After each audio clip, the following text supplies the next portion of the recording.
Hi,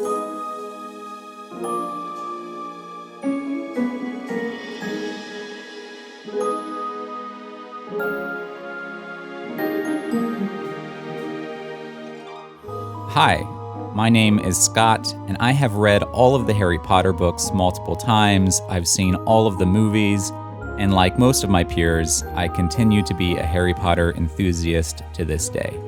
And I'm Becki, and I have never read a Harry Potter book or seen any of the films, which makes me the ultimate Muggle. Join us as we make our way through each book, section by section, where Becki will make predictions about what she thinks will happen next. And Scott will try to convince me why it's a good series, worth reading, and maybe even worth loving.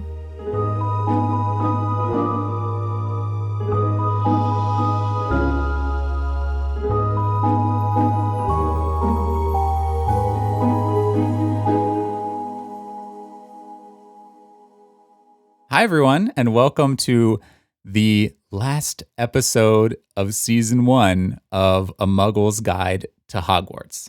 We did it! We did it! We made it through the book. This is a show where we explore the Harry Potter series with a ultimate Muggle, someone who has never read the books, have never seen the movies, and literally never wants to. But we asked her very nicely to do it for this podcast.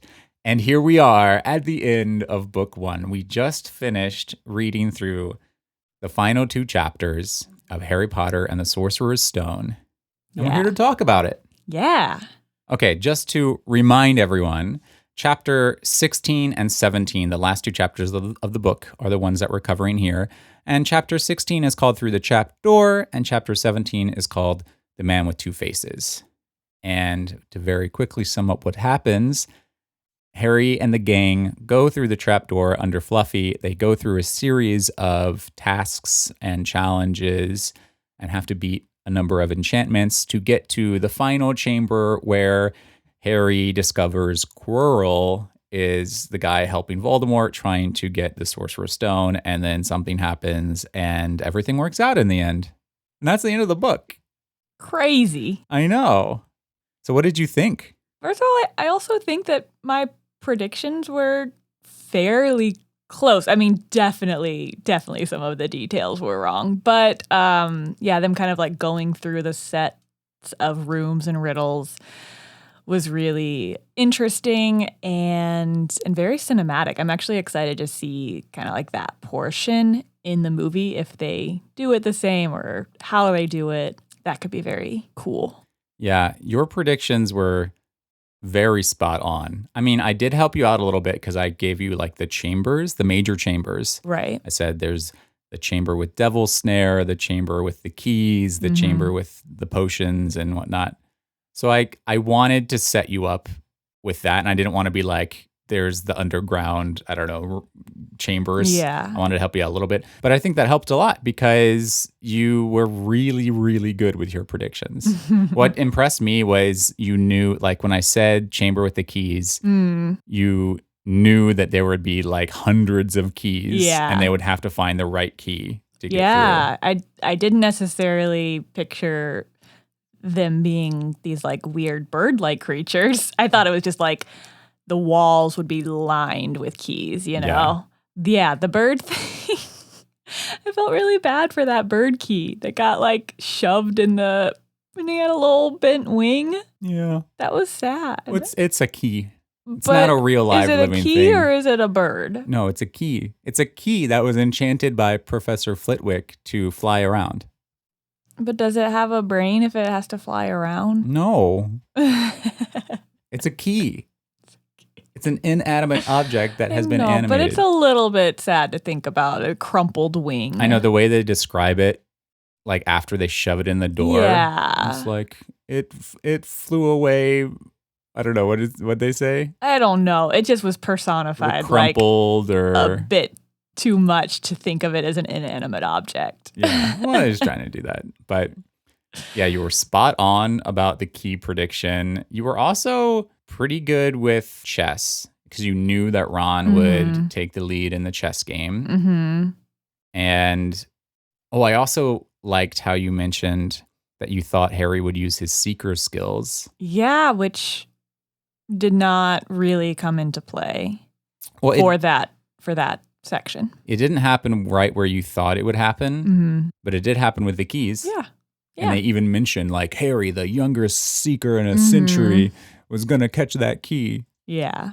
And then they did. Yeah. Okay, sorry. Let's back up to chapter 16 because I feel like a lot of stuff happened to set up the chambers.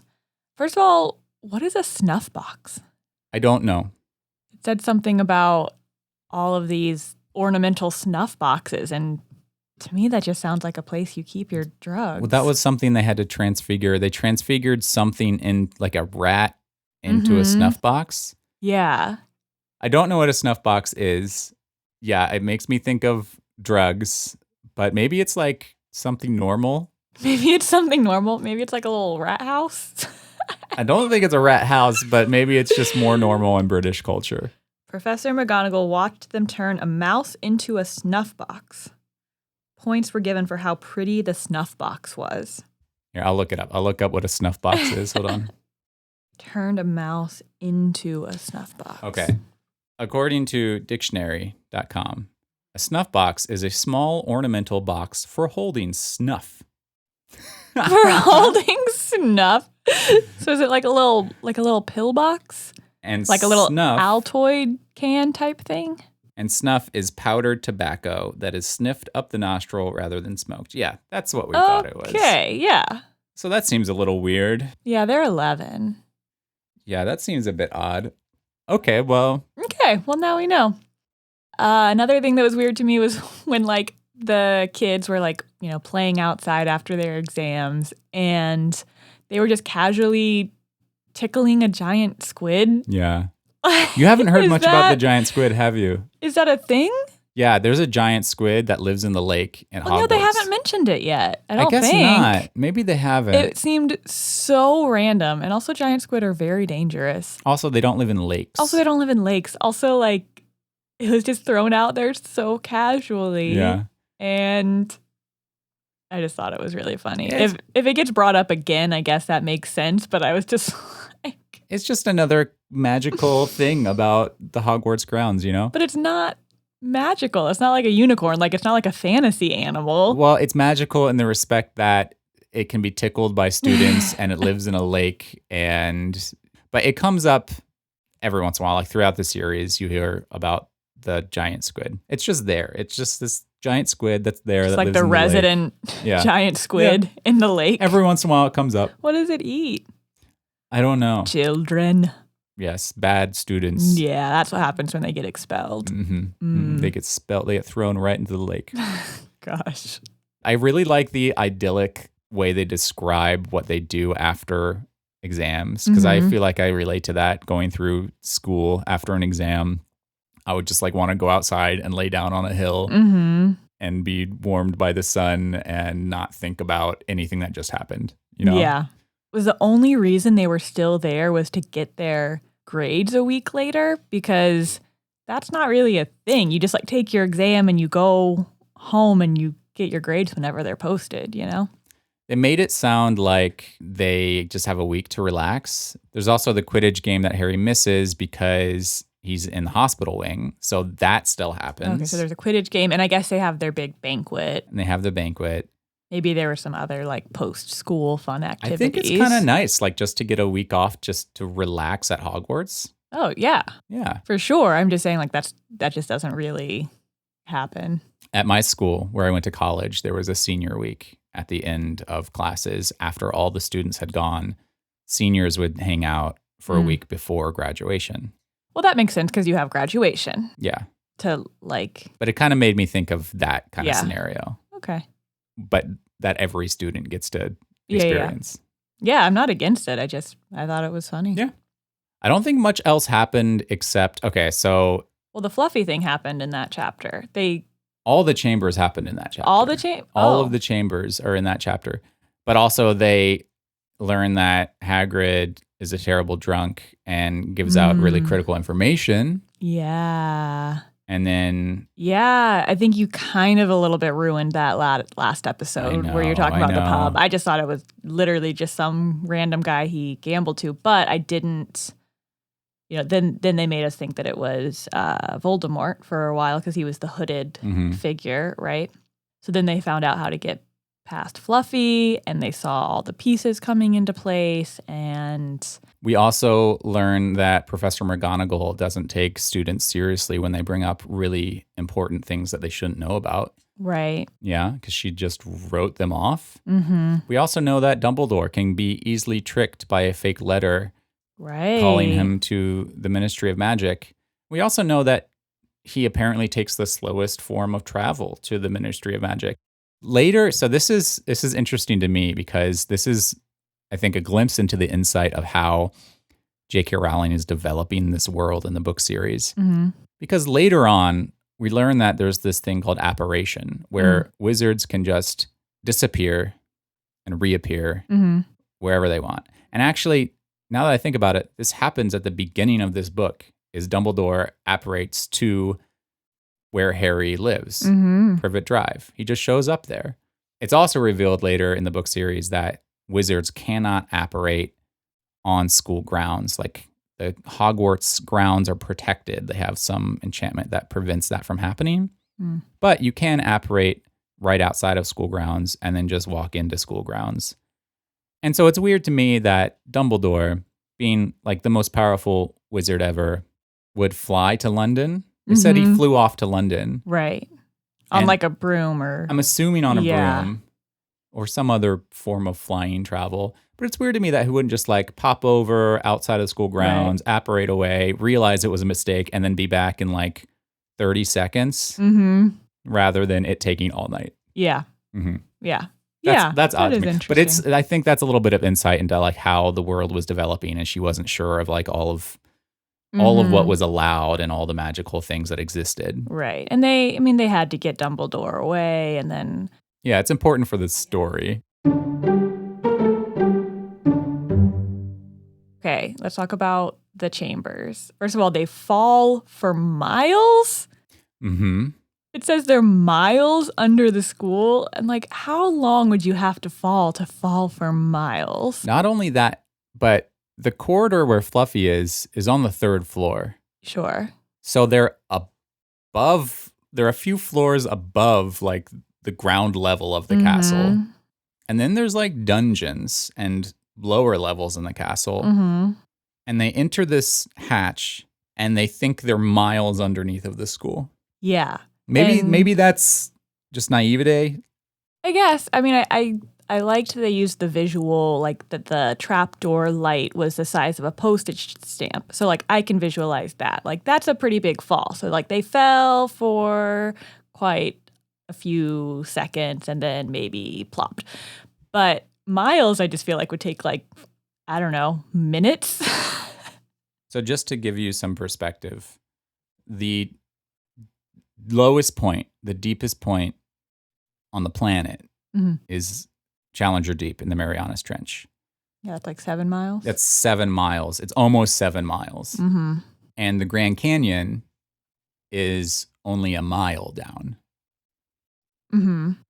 So they fell somewhere between the Grand Canyon in depth and the Marianas Trench. Yeah, I guess I'm just wondering, okay, if you fall at 30 feet per second, I don't feel like doing the math right now, but I just feel like miles was a pretty big exaggeration. It would probably, like kids just overestimating how far they actually fell. It reminds me of the scene in Spy Kids, which is like one of my guilty pleasure movies from when I was younger and maybe still to this day. Have you ever seen where they fall for like hours? Oh my goodness. I haven't seen Spy Kids in a very long time. It actually might be in Spy Kids too, if that tells you how much of a dork I am.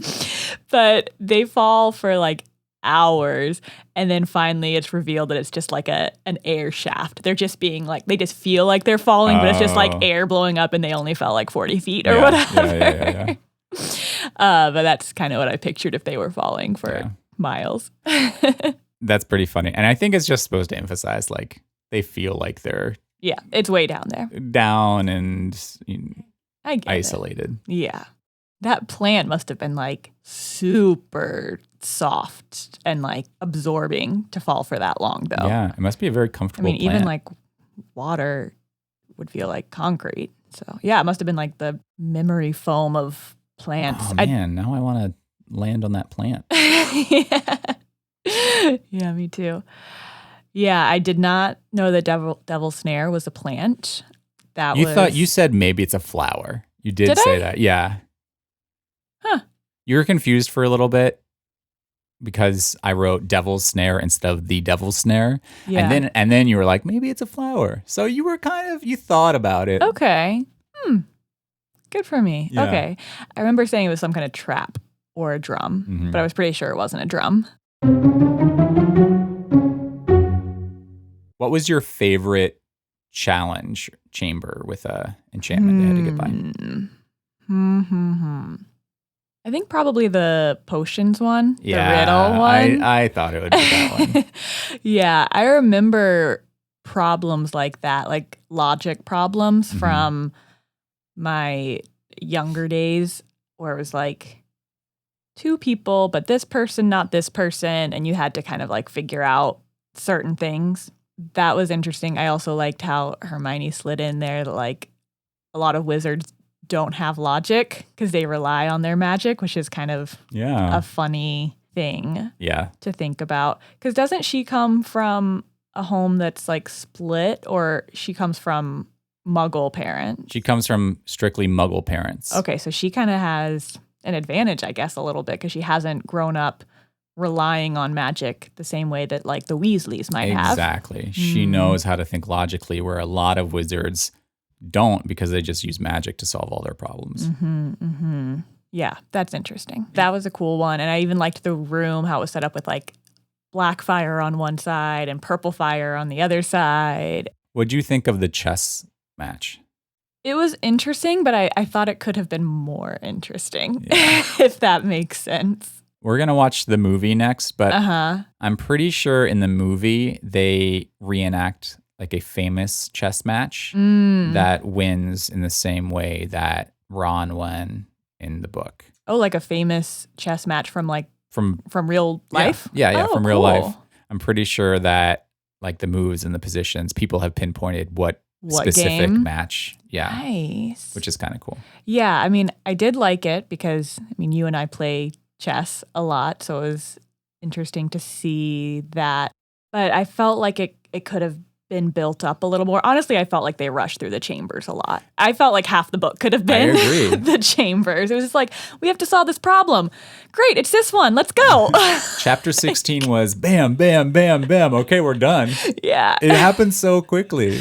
Yeah. I felt like there could have been a little more development. We could have really seen what the stakes were on the chess game, because as it was, we didn't really know what was going on. We just had to, know that Ron's horse had to be taken. Yeah, it was cool. I did not anticipate kind of like Harry having to do the final moments alone.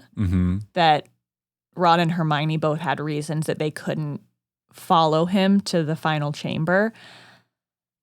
So that was interesting. I thought they would all be there together, like I said, like beating the big boss guy or whatever. But I understand why they did it. They needed to even show more like that dichotomy, that good versus evil, that Harry versus Voldemort and V-Dog. And what a twist that it was Professor Quirrell and not Snape. I know. Do you remember reading that when you were like young and first reading it? Yeah. Was it? Yeah, when I was young. Uh-huh.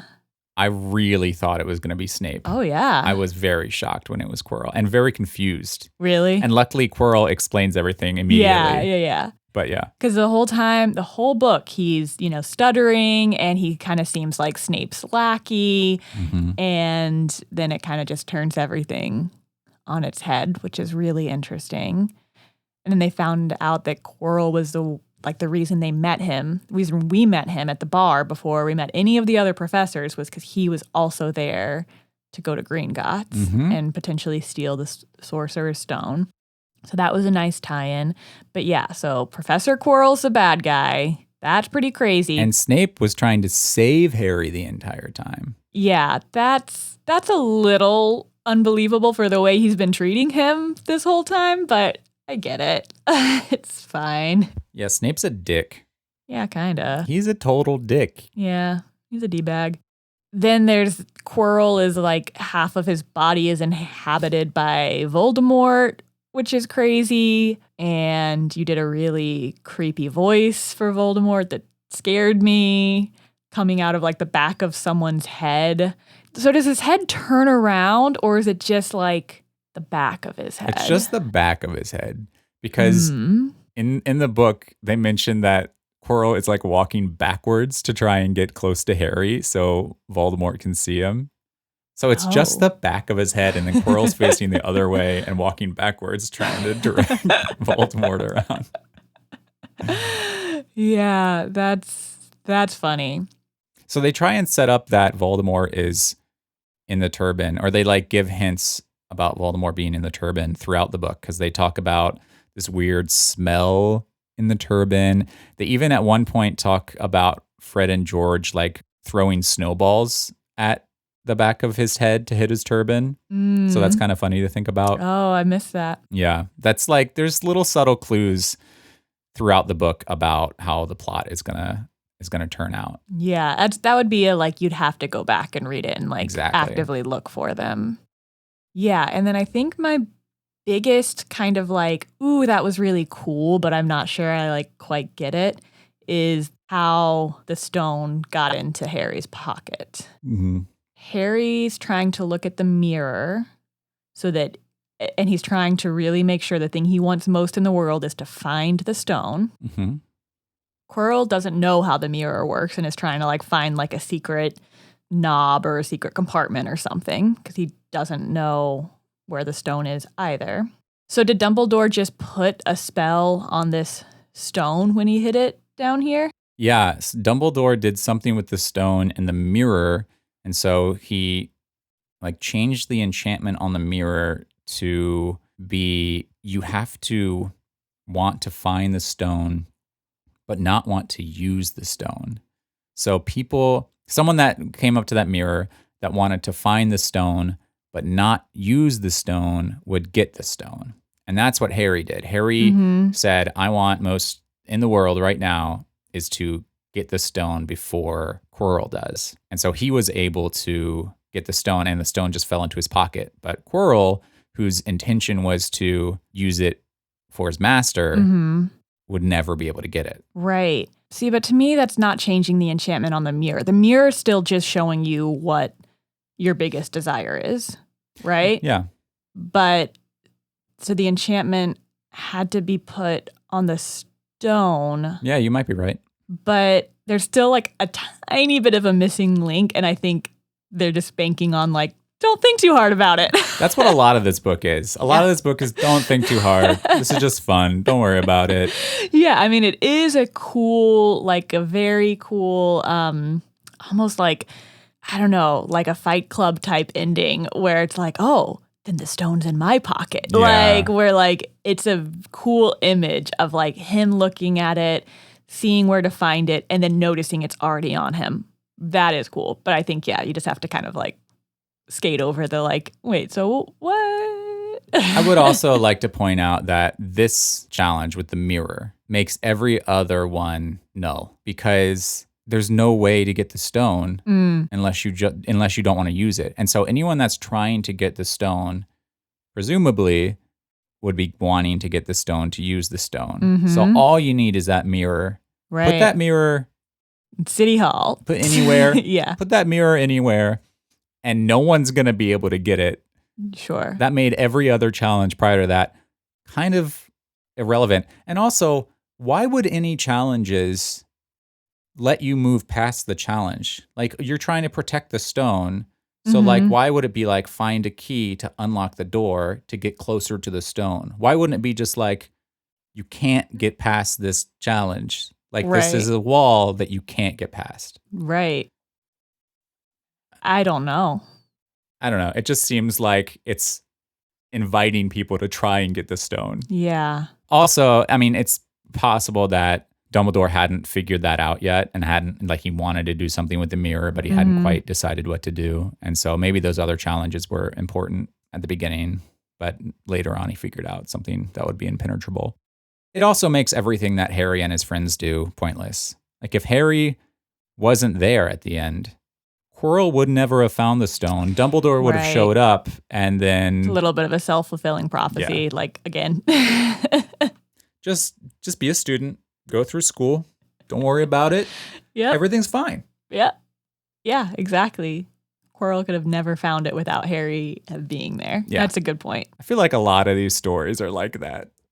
Really? Yeah, once we read some of the other books, you'll see what I mean. Okay, so then Quirrell can't touch Harry's skin because love. Because love. Because his mother loved him so much when he was a baby that someone so evil can't touch him. Isn't that so unsatisfying as an answer? Yeah. Yeah, that really is unsatisfying to me. Well, Harry, it's because your mom loved you. That's why you survived. A mother's love. Yeah, and it's funny, kind of to tie it back to like our very first episode where I talked about how I wasn't allowed to read it because of my parents being uber religious, but I was allowed to read like Narnia and all these other things because there were like kind of like direct Christian parallels. I could totally see a way that this book could be spun in like a Christian way. Like, and I think there actually even are books that have already done this, but like it just, you know, like he's untouchable because of this love that, and the evil can't get to him. Like I could totally see that. So it just to me like further shows like the ridiculousness of like why this was such a banned book and why this is still kind of a taboo topic. Like it's all arbitrary. Like you're just picking and choosing what magic you want to believe in and what you don't. Well, people that are against Harry Potter are against it because on the surface level, it's about witches and magic. And that's it. So is Narnia. Yeah, but that book is made very clear that it's about Christmas. Yeah. The main Christmas? point. Isn't it about Christmas? I mean, not all about Christmas. Isn't that the whole plot? Is that winter is there, but no Christmas ever shows up? It's always winter, but no Christmas? That's kind of like subtext, like not subtext, I but haven't like read subplot. Narnia in a long time. Maybe we'll do a podcast where we read Narnia. Right. Actually, I don't think I think I'm good on that. But yeah, I guess I'm just pointing out that like it's ridiculous. It could totally be shown through the same lens if you wanted it to. I mean, all of it's just stories of good versus evil. Anyway, yeah, his mother's love protected him. Even in her death, he is protected from evil. And I don't know, is that going to like be the way he continues to fight evil for the rest of this series? Like, if that's true. This mother's love thing, this love thing, magic. This love thing, magic. It is a reoccurring thing. Uh-huh. And it's pretty important. Okay. It's not only that, you know, his parents loved him and his mom loved him, but it's that she sacrificed herself to save him. Mm-hmm. And some of the other books go into detail about how it represents this kind of more ancient magic and a type of magic that Voldemort can't understand because he doesn't understand love. Because his mother didn't love him. Right. He doesn't understand love. He doesn't understand what it would mean to make a sacrifice like that. Mm-hmm. And so it is a prominent thing that comes up many times throughout the series, but it is also always a little unsatisfying to me. So that'll come up a lot. Yeah. Okay, so then Harry like passes out pretty much or gets unconscious. And Dumbledore, I guess, did come back just in the nick of time and save him. And I thought that the end had a lot of charm to it, especially with like Dumbledore kind of talking to Harry and giving him some more information. And then like the Mr. Bot's beans, is that what it's called? Bertie Bott's every flavored beans. Yes, those come back in and like exactly what happened to you whenever we did the bean thing happened to him when I like tried to give you like a nice flavor and he was like, oh, earwax. Yeah. That was a nice tie-in. Then the whole thing ended. I'm obviously very disappointed that Harry has to go back and live with the Dursleys for the summer again, since they're, abusive. But hopefully he's in a little bit of better spirits now, and he has his friends and he has something to look forward to. I also want to point out that you got the whole House Cup thing right, too. Well, you were like, McGonagall's going to hand out 1 million points to Gryffindor. yeah. And that is such a Harry Potter meme of Dumbledore just going like, fuck Slytherin, fuck all the other houses. You guys get just the right amount of points to win. That's yeah. It's like, okay, I know we're on that side, but like those other houses worked really hard to earn. Everything's already decorated for Slytherin, but fuck you guys. Also, Neville coming in with the final 10 points. Like, what? What is this Neville character? And why is he... It's funny to me that you are confused by Neville. I like that a lot. Why does he... He doesn't really, like, move the plot forward. And he's not really that likable. And he gets the final 10 arbitrary points for trying to stop his friends from doing it. It's so silly. It's so silly. Yeah. Oh, man. But Ron, then you played it was a great over. game of chess. Here's 50 points. Yeah.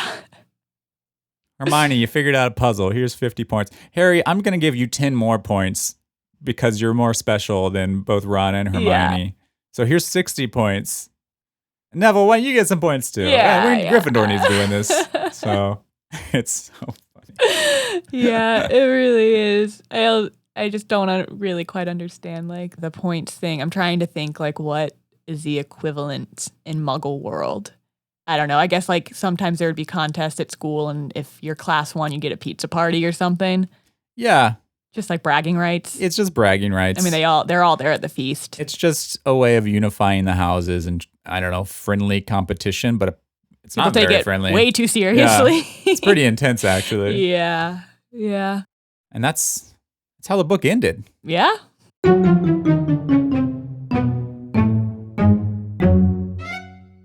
So was this supposed to be a standalone book, or was it clearly setting up for a series?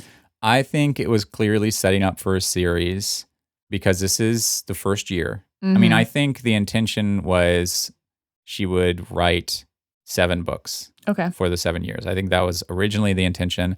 But I think at this point in her story writing, and people may disagree with me, and that's okay, but I believe that she had no fucking clue what the hell was going to happen.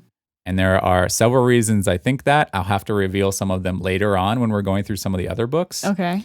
But I think she wrote this, and it can serve as a standalone book. Like, here is Harry's first year at Hogwarts, and he goes home, and like it wraps up nicely. Like, if there was only one book written, that's okay. Mm-hmm. Same thing with the second book. It's kind of in a similar format where if there's only 2 books written, that's okay.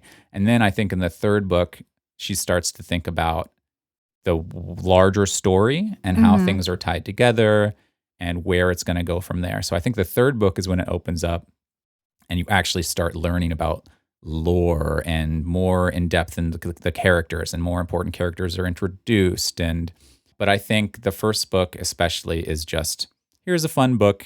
It's for kids. It's about magic. Everything works out nicely. But clearly, like, Voldemort is still hanging around. They even say, like, he might come back. Is he still in Quirrell's? I guess they didn't really say if Quirrell, like, died. Yeah, Quirrell's dead. Quirrell is dead. Yeah. Quirrell's dead. Harry killed a person. Yes. Harry killed a real person by burning his skin alive. Technically, I think people would argue that Voldemort killed him because Dumbledore said that Voldemort fled.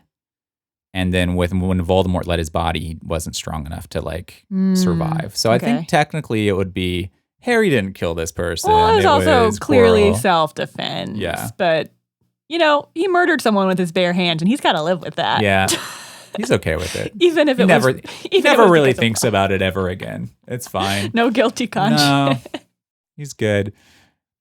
But yeah, so I think this is a standalone book. I think J.K. Rowling really had not thought about the ending of the series. She knew, like, at the end of the series, Harry will be done 7 years at school and probably defeat Voldemort somehow. But there are so many things that get introduced very late in the story that are very critical that I think a lot of things she just kind of adds in when she realizes that she needs to. Yeah, I think one of the like overarching themes, which I think, since I'm not doing any predictions, I think maybe we just wanted to talk about the series as a whole or larger themes for the series. But they mentioned, I think Dumbledore, when he's talking to Harry in the hospital, mentions that Voldemort can't die. Mm-hmm. And I think Harry's going to have to figure out a way to get Voldemort to like actually die. And that's going to be something that is kind of like the big showdown. Yeah, once Harry figures out how to actually kill him. Probably more love, maybe? More mother's love? It's probably just lots of love. If he LOL, can, if he lots can of grow love. to love Voldemort, that will defeat Yeah, him. maybe that's how you defeat him. You love him. Maybe that's it. I want to talk about your overall thoughts of the book. All in all, I thought the book was decent. I thought it was clever. There were some really fun moments. There were clearly a lot of like plot holes and things like that under development that you have to just kind of like go with. But I'm also reading this as a 34-year-old person and not an 11-year-old child. Yeah. So that might play into it. I enjoyed reading it. I enjoyed a lot of the characters. I wouldn't say that I'm like super invested in like a big overarching story yet. So maybe in the next book, or like you said, in the third book, if it starts kind of like getting more fleshed out, I'll be a little more invested. But right now I'd be like, oh, that was nice. Yeah. But I didn't hate it. That's good. Yeah. That's good. Yeah, I think if you read this as an 11-year-old kid, you're just mystified by what's going on and you're caught up in the magic of it. And you also see yourself in Harry's shoes, you know, or in Hogwarts, and you want to experience that. And I think that's really special. And that's why a lot of people or young children gravitate to the series. But I do think that the story actually gets good in book 3. Okay. So for you as an adult who's not as mystified by the book series, maybe you'll feel more invested in it when we get to book 3. Okay. Yeah.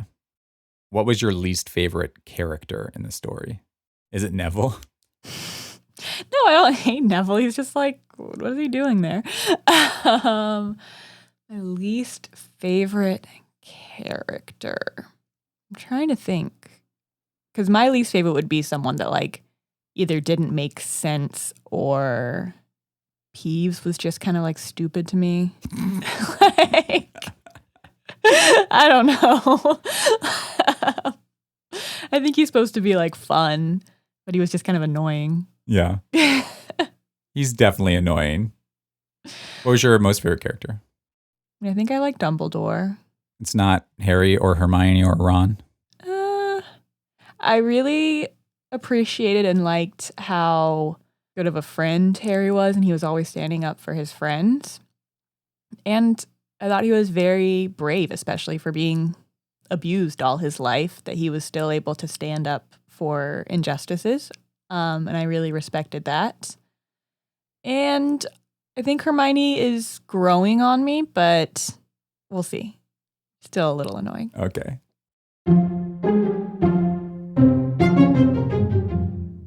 Okay, I have one final question for you. Okay. How does it feel now that you're not the ultimate Muggle? Oof. I felt that one. It's a little odd. Even like at the beginning of the podcast when you kind of, do your spiel and you're like someone who's never read the books and never seen the movies. And I'm like, oof, can't say that anymore. You're indoctrinated. Not so much that. I will say that it has changed my life in small ways. Like you and I will now actually make Harry Potter references together. So instead of like something happening and you looking at me and being like, oh yeah, you don't know anything about that. And just kind of like joking with me in that way. There have been a few instances, either you have said something and I've understood, or I've made a Harry Potter reference. I can't remember. I'm trying to remember one. But so it's just changed that dynamic a little bit. How has that been? Can I ask, how has that been for you? Like, do you like that I am in on some of these things now? Like, how do you feel about it? Yes, of course I like it. This was clearly just a ploy to get you to read the book. This is what I had to do to get you to read the book with me. We're not even actually releasing these episodes, are we? This is all like... I had to set up a whole fake podcast and dedicate all of this time just to get you to read the book with me. Mm-hmm. No, yeah, I'm super pumped that I can make... I think I made one last night. We were watching a movie or something, and I said... I forget what I said, but I made a Harry Potter reference, and you were like, I get that reference. And I was like, yeah, of course you do. Yeah, It's nice. It's nice? Yes, it's wonderful. There are still things, there's still a lot of things I don't know, though. Like, I'll see, memes or whatever scrolling through Instagram every once in a while, and I have no idea what they're talking about. Yeah, well, there's 7 books. Yeah, we got a long way to go. Yeah, I say, like, it does feel a little bit different, but in my day-to-day life, I don't know that it's making like a huge difference there, but I can't tell. Right now, it just feels too weird to kind of like know all these references and stuff. Like, I'm just like, I can't tell if I'm like happy that I know them or if it's kind of like a mixture of that and kind of like that loss of ignorance. Yeah. I don't know. And I'm just going to keep on getting less and less ignorant about it as we continue to read these books, and I'll be completely de-mugglified. Ooh, that could have been the name of our podcast too. De-muggled. If we get sued by that other one, we'll change it to de-muggled. Well, thank you for reading the book with me, and I apologize for stripping you of that ultimate Muggle title. It's all right. I had to go sometime.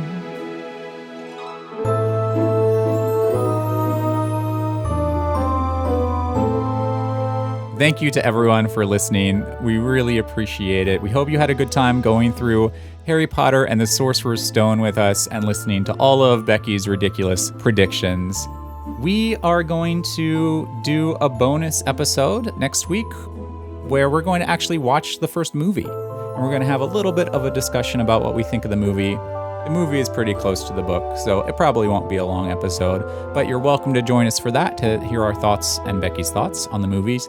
And also, we want to hear from you guys. We want to hear from all the dozens and dozens of listeners of our podcast. We want to hear about your favorite Harry Potter memory. Yeah, I want to hear your stories. I think it would help me maybe get a little more excited about it if I could hear kind of like what made it magical for you. And just kind of tap into that like childhood innocence of it. Yeah, I want to hear either like waiting in line for the books to come out or like Harry Potter World or anything that like made a big impact on you. Let me know. So please, if you feel so inclined, you can send us a message on Twitter at Muggles Guide. You can send us a message on Instagram at Muggles Guide Podcast. We also have an email address. It's mugglesguidepodcast@gmail.com. Feel free to send us an email and tell us your favorite Harry Potter memories.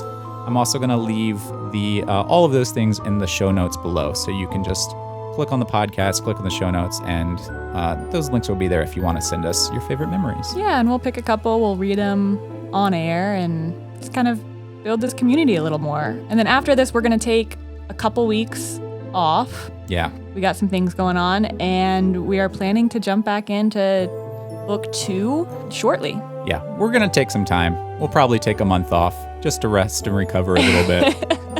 So and worn out from reading this. Prepare mentally for Harry Potter and the Chamber of Secrets. Ooh.